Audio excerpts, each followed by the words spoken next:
जांच जारी है। अनंत सिंह को आधी रात बाढ़ से गिरफ्तार किया गया है। अनंत सिंह की गिरफ्तारी के बाद एसएसपी अपने साथ उनको पटना लेकर पहुंचे हैं। वहीं देर रात पुलिस की स्पेशल टीम ने मोकामा के टोल समेत कई इलाकों में छापेमारी की है। इसके अलावा यह भी जानकारी मिल पा रही है कि 6 लोगों को देर रात हिरासत में भी लिया गया है, जिनसे लगातार पूछताछ हो रही है।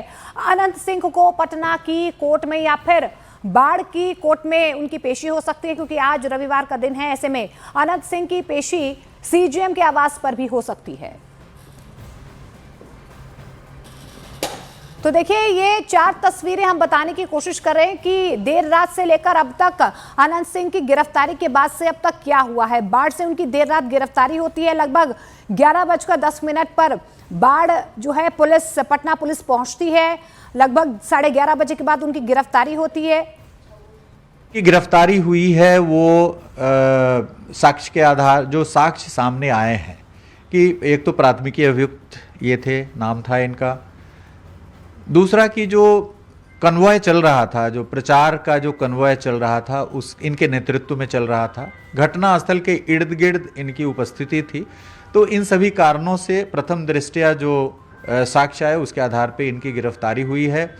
और घटनास्थल पर आपने देखा होगा कि चुनाव आयोग की पैनी नज़र इस घटना पे है। और जैसे ही घटना हुई है उसके बाद हम लोगों ने इसमें जो स्थानीय पुलिस पदाधिकारी हैं, थानाध्यक्ष हैं, अनुमंडल पुलिस पदाधिकारी हैं, इन सबों की भूमिका की पड़ताल की।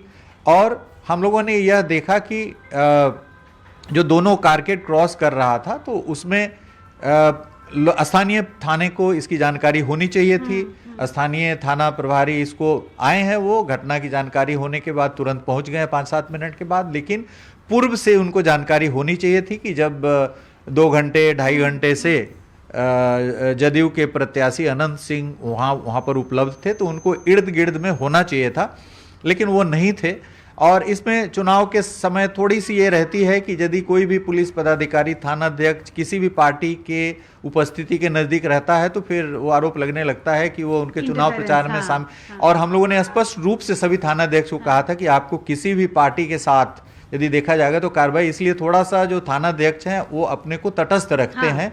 इसलिए उस समय नहीं थे कि सूचना मिलते हैं वो पहुंच गए थे, लेकिन फिर भी उनको इस प्रकार के जो लॉ एंड ऑर्डर के ख्याल से जो कार्रवाई करनी है उससे वो नहीं हट सकते हैं। जो सुरक्षात्मक कार्रवाई करनी है उससे चुनाव आयोग स्पष्ट कहता है कि किसी भी प्रकार की जो व्यक्तिगत सुरक्षा किसी को प्रदान करना है या लॉ एंड ऑर्डर के अनुसार आपको जो भी कार्रवाई करनी है उसमें चुनाव आयोग को कोई भी रोक नहीं है। सर, वन थिंग, जो गोली लगने की बात हुई है, have you recovered the firearm? Have you manage to establish whether that firearm belong to Anant Singh? क्या फायर आर्म को लेकर कोई कंक्लूजन पे पहुंचे? नहीं, देखिए, फायर आर्म के संबंध में अभी तक जो पोस्टमार्टम रिपोर्ट में आया है उसमें आया है कि जो एक गोली इनके पैर के सबसे निचले हिस्से में एंट्री वुंड भी है, एग्जिट वुंड भी है, थ्रू हो गया है। उसके बुलेट्स घटनास्थल से काफ़ी फॉरेंसिक टीम भी खोजी है, क्योंकि घटनास्थल काफ़ी विस्तृत है, करीब 1 किलोमीटर में फैला हुआ है और दोनों ही तरफ पूरा वाटर लॉक्ड है।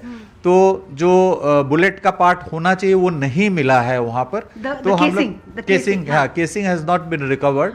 हम लोग आर्म्स के बारे में भी पता कर रहे हैं कि कैसे वो पैर में जो गोली मारी गई है वो कैसे मारी गई है, किसने मारी है, इन सभी बिंदुओं पर अनुसंधान चल रहा है। सर, अनंत सिंह की जब गिरफ्तारी हुई, पिछले 5-7 घंटे से उनकी पूछताछ हो रही है, क्या उन्होंने माना है अपना रोल इस पूरे क्राइम में? His presence has he acknowledged? नहीं, इस संबंध में अभी पटना पुलिस पूछताछ कर रही है उनसे। और ये हम लोग जो सीआईडी की टीम है और लोकल पुलिस की टीम है, इन सभी बारीक बिंदुओं पर अनुसंधान। आखिरी सवाल है sir, was this a premeditated crime?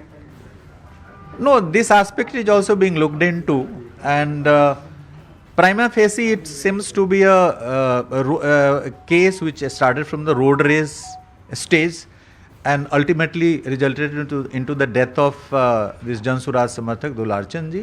So it is one of the points of investigation with the police, but at this stage we cannot say that it was a premeditated incident, because the first video which is available, it indicates that it started from the point where both the parties are insisting that you get your vehicle back, just when they were crossing each other. So it started from that point, and then stone pelting and supporters shouting a lot of slogans and all.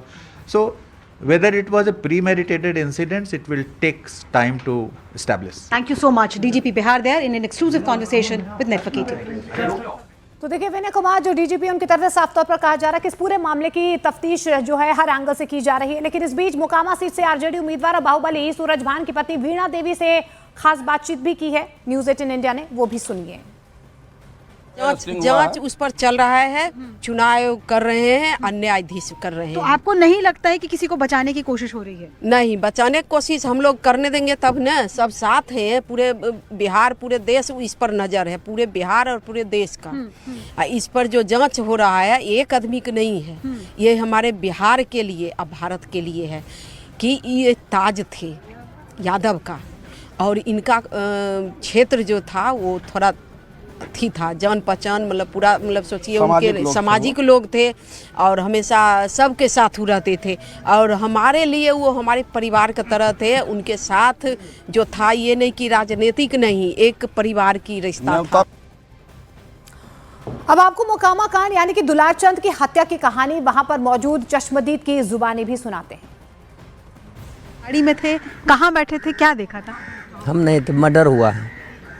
आप गाड़ी में थे, पीछे बैठे हुए थे? उनका murder हो गया, गोली मार दिया और गाड़ी चढ़ा दिया। उसका हम बेहोश होकर के गिर गए, साइड में आओ, हम फालतू नहीं हम देखे। तो जब ये घटना हुई पहले पथराव से शुरू हुआ, नहीं नहीं नहीं, बहाना किया, वही पत्थर तत्थल चलाने लगा और उससे भी नए वराद कर मारो गोली, गुट्ठी में गोली मार दिया और मार कर गाड़ी चढ़ा दिया उस पर, उन पर दोबारा। तो आप मतलब कितनी गाड़ियां रही होंगी उस दिन? नहीं, कितनी गाड़ियां रही होंगी, क्योंकि कह रहे हैं कि 40 गाड़ियां आगे थी, 10 गाड़ी पीछे थी, कितनी गाड़ियां रही थी? आपस में टकरा गई थी, क्या हुआ था? अभी नहीं सर, हमको नहीं पूछिए, आप पूछिए देर से, हमको छोड़िए ना, दिमाग अभी नहीं सही है।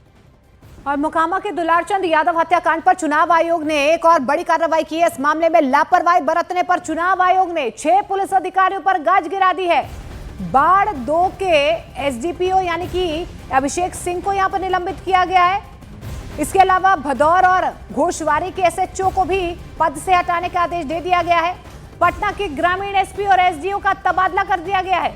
चुनाव आयोग ने मुख्य चुनाव अधिकारी से दोपहर 12 बजे तक पूरी रिपोर्ट मांगी है। और मोकामा के दुलारचंद यादव हत्याकांड में पोस्टमार्टम रिपोर्ट भी सामने आ चुकी है। कई बड़े खुलासे हो रहे हैं। उसके मुताबिक फेफड़े फटने और पसलियां टूटने से दुलारचंद की मौत हुई थी। पोस्टमार्टम रिपोर्ट में कार्डियो रेस्पिरेटरी फेलियर को कॉज ऑफ डेथ बताया गया है। दुलारचंद के सीने की कई हड्डियां टूटी हुई थी। इसके अलावा रिपोर्ट में यह भी दावा किया जा रहा है कि कुचलने से दुलारचंद के फेफड़े फट गए। दुलारचंद यादव के पोस्टमार्टम रिपोर्ट में जो मौत के कारण बताए गए हैं उनसे उनका परिवार संतुष्ट नहीं है। जो डॉक्टर उसमें शामिल थे ना, वो बाढ़ के ही डॉक्टर हैं। हमको बोला गया था कि पटना से मेडिकल टीम आएगी जांच करने के लिए। हमको लिख के भी दिया गया था कि आपको सुरक्षा की जिम्मेदारी हम लेते हैं, लेकिन अभी तक प्रशासन की तरफ से कोई अथी रवैया नहीं है। और जो ये किया गया, ये रिपोर्ट बनाया गया, वो जो 1400-1500 में रुपया में बिकने वाले डॉक्टर हैं उनसे बनाया गया। उसके बाद जब हम इसका विरोध किए तो सर DO सर बोले तुमको हम अंदर कर देंगे, तुमको हम अंदर कर देंगे। 2 बार 3 बार हमको ऑनलाइन लाइव चलाने से मना कर दिया, लाइव नहीं चलाने दिए, लाइव कुछ होने नहीं दिए। अब जब भी कुछ होने लगता था तो हमको बाहर निकाल देते थे। तो देखिए इस पूरे मामले को लेकर जिस तरीके से पोस्टमार्टम रिपोर्ट सामने आई है, परिवार वाले संतुष्ट नजर नहीं आ रहे हैं। लेकिन हम आपको बताने की कोशिश कर रहे हैं कि पोस्टमार्टम रिपोर्ट में आखिर सामने क्या आया है।